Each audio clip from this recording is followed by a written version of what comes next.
Prostata bezidan qachonki prostata rakiga shubha bo'lsa, prostata biopsiyasi qilinadi.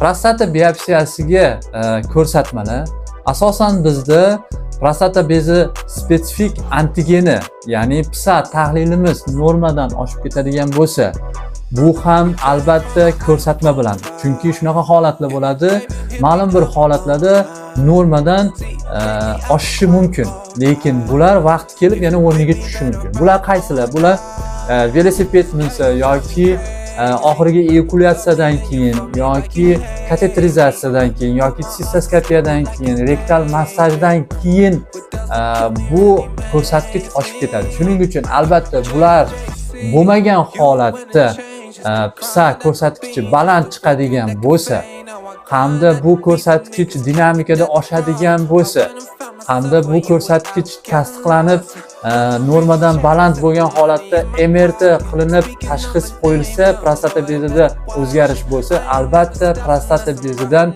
rakni tashxislash uchun biopsiya qilinadi. Biopsiya ikki xil usulda olib boriladi. Bu birinchisi transrektal, ya'ni biopsiya to'g'ri ichak orqali. Ikkinchisi transperineal, bu oraliq sohasidan biopsiya olinadi. Bu biopsiya bir-biridan asosiy farqi, transperineal biopsiyada infeksiya xavfi transrektal biopsiyadan ko'ra kamroq.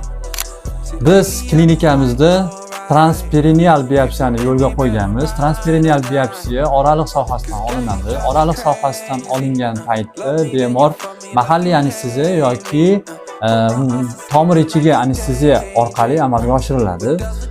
Operatsiya paytida, ya'ni muolaja paytida prostata biopsiyadan 10-12 ta nuqtasidan to'qima olinadi.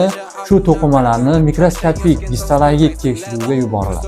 Hamda rezultatiga qarab turib bemorga